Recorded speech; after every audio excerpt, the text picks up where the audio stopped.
What if you only needed 3 chord progressions to play almost every song you love? And hey, if you're new here, my name is Dave Donoghue. I'm the founder of theschoolofguitar.com. I've been teaching guitar for the past 23 years and playing for the past 26 years. In today's video, I'm going to share with you the 3 major chord progressions to know and the 5 steps to keep in account when you're playing them. Let's do it. The first time I sat down with a real working musician, he didn't have me a big theory book. He showed me 3 simple progressions on his acoustic guitar and said to me, you learn these 3 progressions and you can learn certain songs almost instantly. That evening I went home and I learned songs that I'd known for years without having to learn an extra single note. Here's just one of the chord progressions. If we take C, G, A minor and F, that's used in just a small town girl living in a lonely world. No woman, no cry. No woman, no cry. And let it be. Find myself in times of trouble. Mother Mary comes to me. That's 3 different songs using the same chord progression with 3 different rhythms. So do you notice how songs start to come alive even when you just know just one of these chord progressions? Ever wonder why so many hit songs sound so similar? There's a good reason for that. Pop, rock and blues, they all rely on the same building blocks. I once sat in on a music session a long time ago and I wasn't long playing guitar. And in this music session, it went on for around 2 hours. I only needed a couple of chords. And that night there was some pop, there's some rock, there's some blues, even a bit of rap was played. And by the end of that night, I soon discovered that the same chords, same chord progressions were being used by around 90% of the people who sang, the people who played, and in the songs that were used that night. And that's when it hit me. I thought, you know, if I work on those 3 chord progressions that I saw, and that's enough for 2 hours of music in this bar, that means that if I learn those 3 chord progressions, that's enough for me to play in this bar or maybe another bar. So what you want to do is master that chord progression. Chord 1, chord 5, chord 6, and chord 4.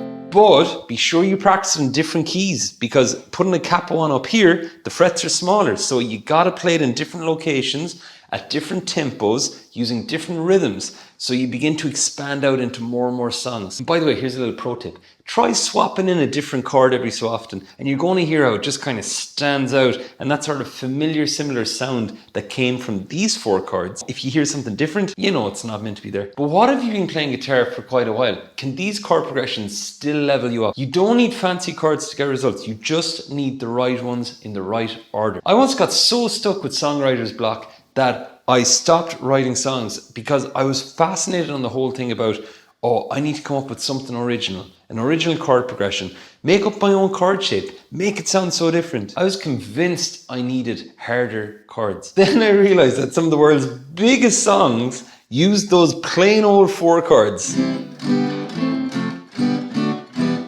And it was that shift that took me and many students from overthinking to actually finishing their own songs and getting out there and playing them for others. And if you're looking to write some songs, here's some tips. So you could think of the 4 chords, play it in your favorite key. Some players like to put a capo on maybe the 3rd fret and play those 4 chords up there, and just hum a few melodies over them. These chords are so straightforward, like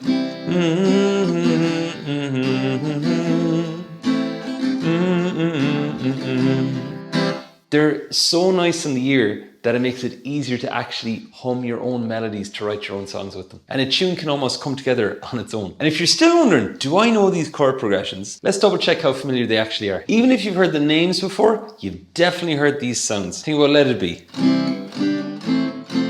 Don't Stop Believin'. Stand By Me. As young and the land is dark. Same 4 chords. You can sense the C and D coming there.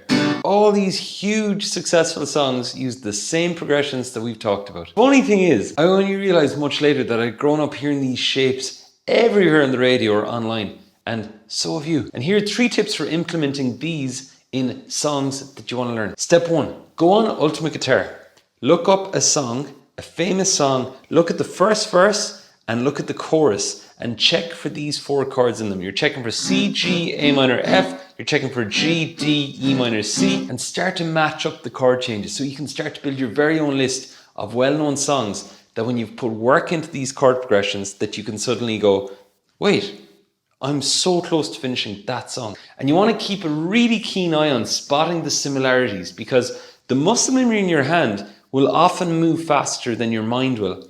So just have a play of the song and see if it feels familiar, and your hands will give you feedback. But how do these simple chord progressions actually take you from kind of dabbling around like guitar as a hobby to perhaps looking at getting your first gig or getting out there and playing someplace with others? Every major gig I've ever gotten has come from knowing these inside and out. I nearly froze up so much in my first ever gig until I realized that if I just trusted my muscle memory, trusted that the chord progressions were in many of the songs, that the muscle memory could come and save me. Just to trust in the chord progressions with these bigger songs.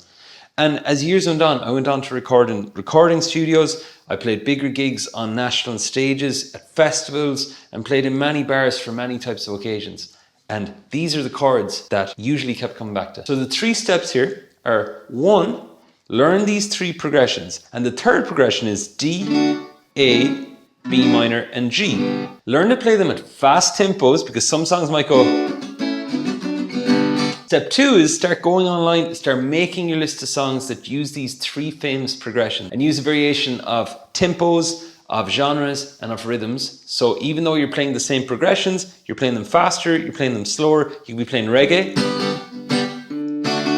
and you get more bang for your practice book out of the chord progression. And then get creative, start building your own tunes around them. Just start changing up the melody and start making them your own. If you've enjoyed this video, check out the link below in the comments for more info about the School of Guitar, where we take info and ideas and actually turn them into actual practice items that get you playing for others in many different places.